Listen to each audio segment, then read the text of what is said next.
किसके लिए रोते? छाया के लिए। उस जीवात्मा के लिए रोए, उसके लिए सोचा कि इसके अंदर कौन है। अरे भाई मन नहीं, बुद्धि नहीं है, चित्त नहीं, शरीर नहीं, हाथ नहीं, पैर नहीं, आंख नहीं। अरे वो जीवात्मा क्या चीज है जो इसमें से निकाल के अलग कर दी? शरीर तो ये पड़ा है, आंख भी है, कान भी, बोलता नहीं, सुनता नहीं, देखता नहीं, हाथ नहीं हिलाता।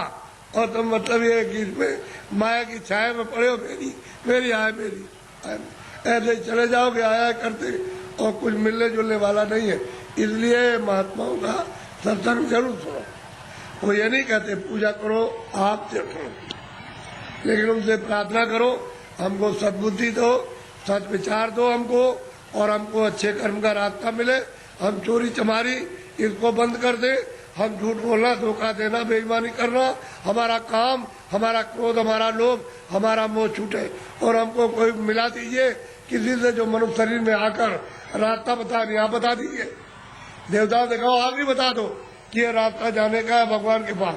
अगर नहीं बता सकते हो तो फिर किसी महात्मा से मिला दो।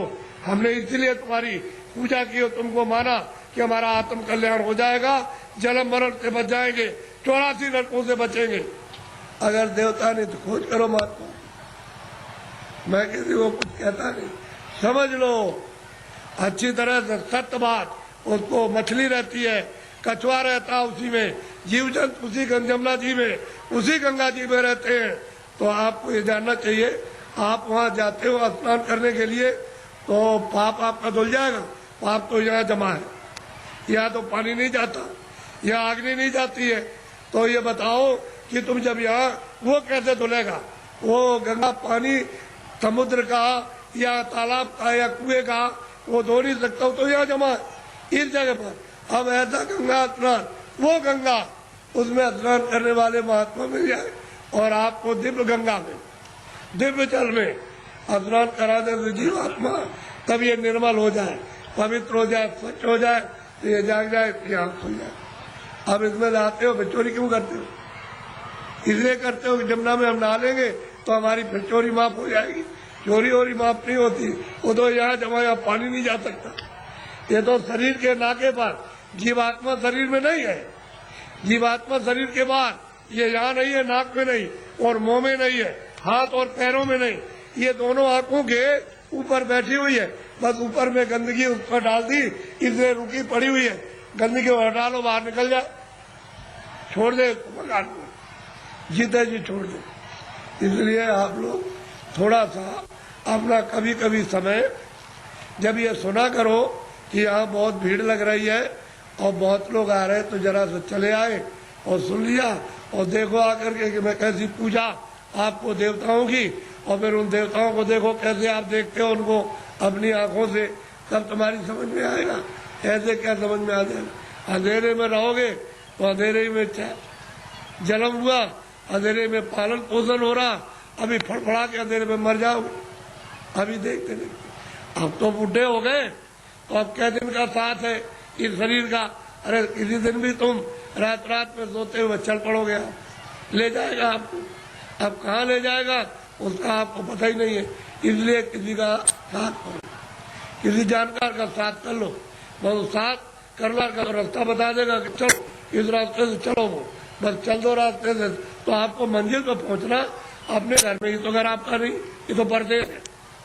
अगर आपका देश होता तो बच्चे रहते, हमारा शरीर रहता, हमारा होता, हमारी जमीन, कोई जमीन नहीं होता, सब नए रहते। लेकिन आपका मकान ही नहीं, उसने दे दिया किराए पर, थोड़े दिन के लिए, बस समय पूरा हुआ, निकाल करके बात कर दिया, बस।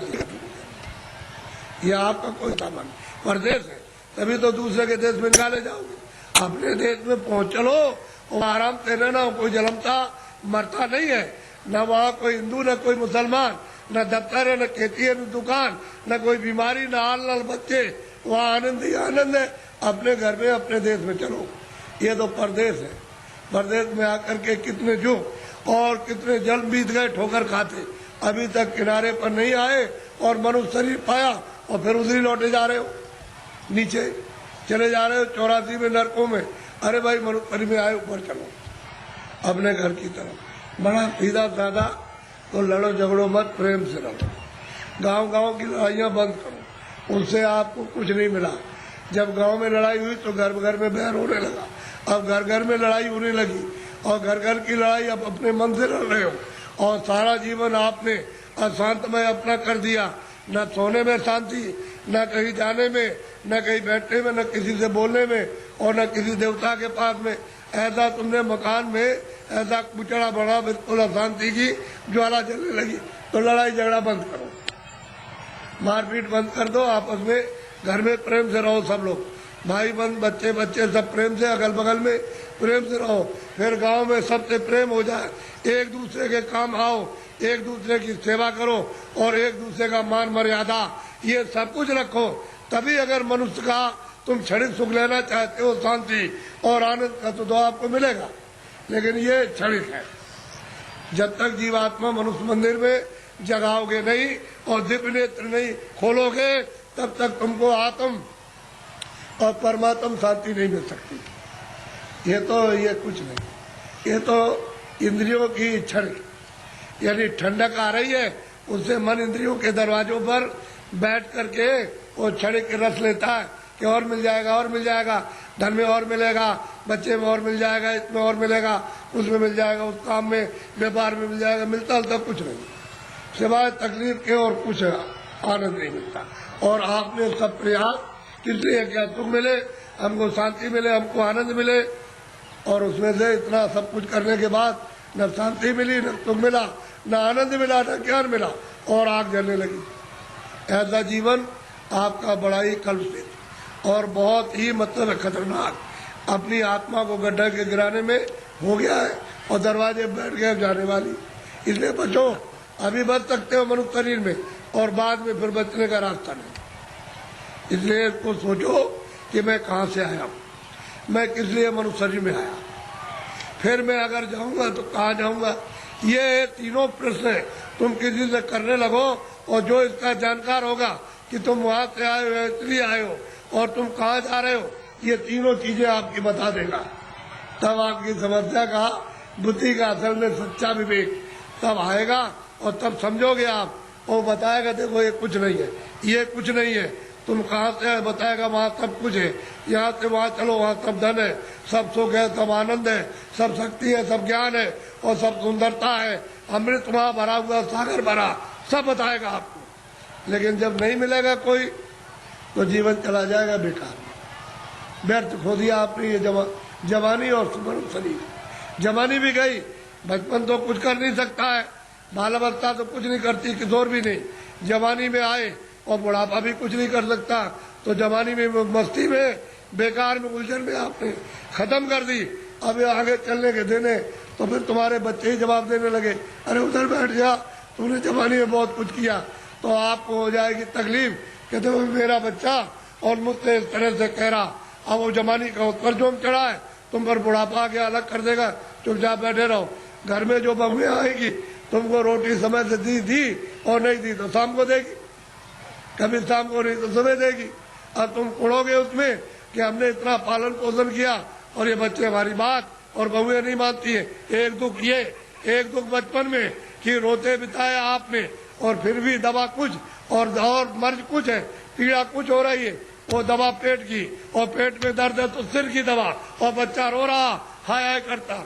एक तो आपने वो बिता दिया और एक आपने जवानी, ये आपने उलझन में, और बुढ़ापा आ गया तो रो करके चले जाओ तो कोई काम नहीं आया, न जवानी काम आई न बाल न आप बुढ़ापे में काम आए।